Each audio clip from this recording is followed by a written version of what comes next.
Hi, my name's Jonathan Hicks. We're back at the Dice Cup, and tonight I'm joined by Rishi?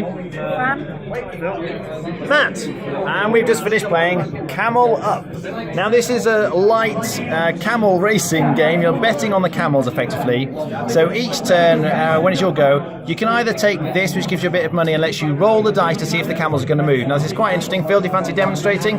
You pick up the pyramid and all the dice for the different camels are in there, and only one of them will pop out, but you don't know which one. So that would mean orange would move forward 2 spaces. Thank you, Fran. And the interesting thing is, if one of the camels underneath moves, then all the camels on top of it would move. So that might go to there, and then white might move, and it might move onto yellow, and then yellow might move, and they're gonna fall over if I try and move them. But the idea is that even the ones very far back can potentially get a long way round. You're racing from the start around to the finish here, but there's only one dice for each camel in the thing. So each leg of the race will mean that each camel will move once as you roll the dice.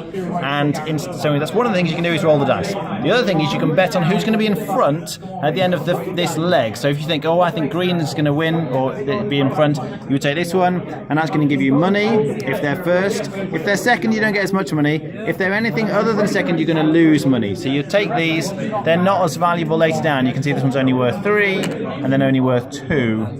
The other thing you can do is stick one of these on the race, usually ahead of where they go, and it means if a camel lands on here, the stack either moves backwards or forwards if you put it the other way up on the oasis side. So you can kind of affect to a certain extent where the camels are going to end up, and you get money every time a camel lands on those.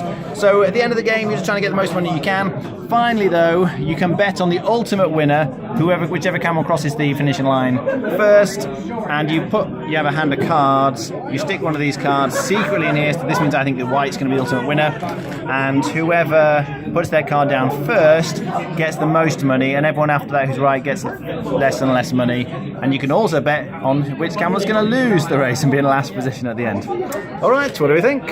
Well, personally, I think it's called Camel Cup. I think this, but anyway, aside from that, I think it's relatively straightforward. I did enjoy it, but I would have liked there to be a bit more, depth to it. I think others might disagree with me on this, but yeah, that's I think what. Fran? I think the camel stacking gave it a little bit more depth, I suppose, because at the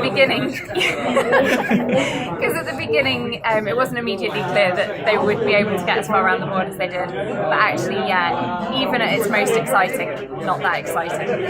Okay, Phil? Yeah, I'm with Fran on this one. I think unless you use these, which will affect the stacking, it's relatively straightforward, but it's enjoyable.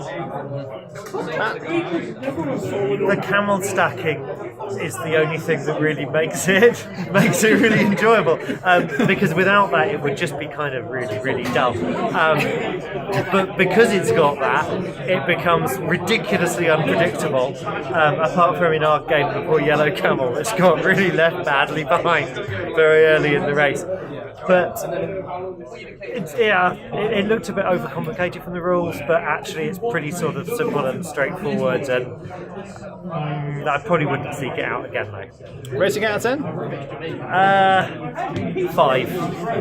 Phil? I think I'll give it 7 at the moment. I think if I played it through a few more times, then start to work out different strategies, then it might change my opinion. Okay, Fran? I think Phil's being way too generous. I'm going to go with a 4. Oh, okay. I think I'm going to give it a 6. I think it's kind of functional and quite straightforward, but again, I don't think there's enough depth there. Okay. It is pretty random. I think it's one that would be great to play with families. If you're playing with your kids as well as grandma, everyone's going to enjoy it. It's light-hearted, simple fun. It's not one I'd really play with other gaming friends particularly. So in a family environment, I'd give it a 7 out of 10. It's fun enough. All right, thanks for watching. That was Camel Up. Or is it Camel Cup?